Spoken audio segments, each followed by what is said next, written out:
Hi friends, today என்ன special பார்த்தீங்கன்னா carrot சாதம். அதுக்கு வந்து கடலைப்பருப்பு கொஞ்சம் எடுத்துக்கிட்டோம், கருவேப்பிலை, ஒரு பெரிய வெங்காயத்தை சின்ன சின்னதாக வெட்டி எடுத்துக்கிட்டோம், பச்சை மிளகா கொஞ்சமாக எடுத்துக்கிட்டோம், கேரட் வந்து ஒரு 200 கிராம் அந்த மாதிரி சீவி எடுத்துக்கிட்டோம். ஸோ வாங்க எப்படி பண்ணலான்னு பார்க்கலாம்.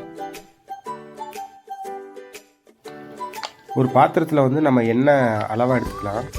ஓரளவுக்கு கடுகு போட்டுக்கலாம். அதில் கடுகு நல்லா பொரிஞ்சோன்னே அதுக்கடுத்து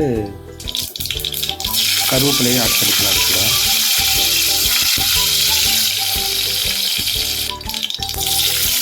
இப்போ பெரிய வெங்காயத்தையும் அது கூட ஆட் பண்ணிடலாம்.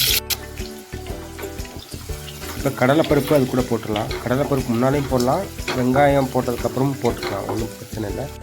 பருப்பு ஓரளவுக்கு பொன்னிறமாக வந்தாலே போதும். அது வந்து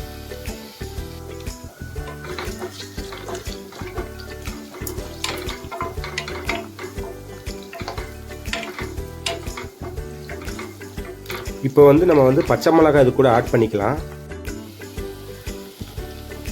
ஒரு 3 பச்சை மிளகாய் நம்ம வெட்டி எடுத்திருந்தோம், அதையும் இது ஆட் பண்ணியாச்சு.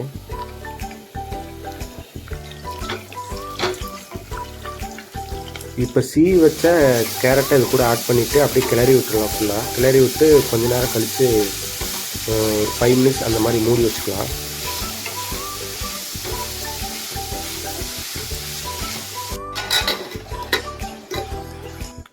இப்போ வந்து உப்பு ஆட் பண்ணிக்கலாம், அளவாக ஆட் பண்ணிக்கலாம். ஸோ இல்லைனா கூட அப்புறமா கூட போட்டு கிளறி விட்டுக்கலாம். கரெக்டாக போட்டுக்குங்க.